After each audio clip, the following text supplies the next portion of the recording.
13 ವರ್ಷಗಳ ಹಿಂದೆ ಅನಿವಾರ್ಯತೆ ಮತ್ತು ಅಂದಿದ್ದ ಪರಿಸ್ಥಿತಿಗಳಿಗೆ ತಕ್ಕಂತೆ ಆರಂಭಗೊಂಡಿದ್ದಂತಹ ಪಬ್ಲಿಕ್ ಟಿವಿ ಇವತ್ತು 13 ಪೂರೈಸಿ 14ಕ್ಕೆ ಕಾಲನ ಇಟ್ಟಿದೆ.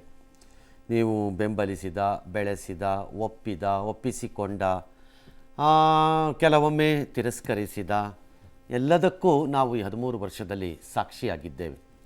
ಒಂದಷ್ಟು ಎಡವಿ, ಒಂದಷ್ಟು ಎದ್ದು ನಿಂತು ಓಡಿ, ಒಂದಷ್ಟು ಮಧ್ಯೆ ನಿಂತು ಆಗಾಗ್ಗೆ ಉಸಿರನ್ನು ತೆಗೆದುಕೊಂಡು ಇಲ್ಲಿಯವರೆಗೆ ಬದುಕಿ ಬಂದಿದ್ದೇವೆ.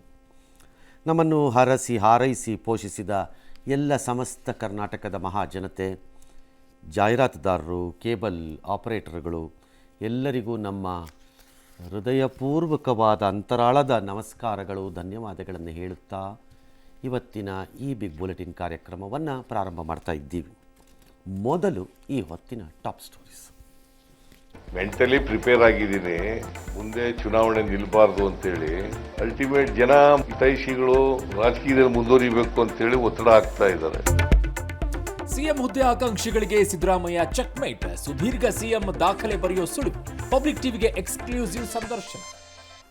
ಪ್ರತಿ ಸಂದರ್ಭದಲ್ಲೂ ಕೂಡ ನಾನು ಆಶಾಭಾವನೆಯಿಂದ ನಾನು ಬರ್ತಾ ಇದ್ದೀನಿ. ಪ್ರಯತ್ನ ವಿಫಲ ಆಗ್ಬೋದು, ಪ್ರಾರ್ಥನೆ ವಿಫಲ ಆಗಕ್ಕೆ ಸಾಧ್ಯ ಇಲ್ಲ ಅಂತ.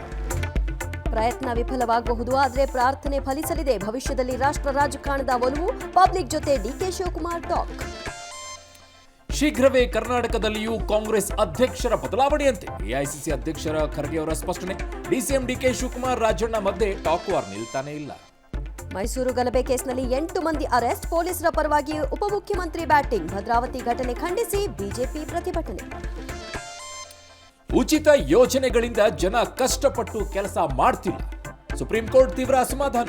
L&T ಚೇರ್ಮನ್ ಮತ್ತೆ ವಿವಾದ. ಇನ್ಮುಂದೆ ಟಾರ್ಚರ್ ಕೊಟ್ರೆ 10 ವರ್ಷ ಜೈಲು, 5 ಲಕ್ಷ ದಂಡ. ಕಡೆಗೂ ಮೈಕ್ರೋ ಫಿನಾನ್ಸ್ ಸುಗ್ರೀವಾಜ್ಞೆ ಜಾರಿ. ರಾಜ್ಯಪಾಲರಿಂದ ಅಂಕಿತ ಮತ್ತು ಮೆಚ್ಚುಗೆ. 13ನೇ ವರ್ಷದ ಸಡಗರದಲ್ಲಿ ನಿಮ್ಮ ಪಬ್ಲಿಕ್ ಟಿವಿ. ಸಿಎಂ ಡಿಸಿಎಂ ಸೇರಿ ಗಣ್ಯರಿಂದ ಶುಭ ಹಾರೈಕೆ. ಮುಖ್ಯ ಕಚೇರಿಯಲ್ಲಿ ಕೇಕ್ ಕತ್ತರಿಸಿ ಸಂಭ್ರಮ.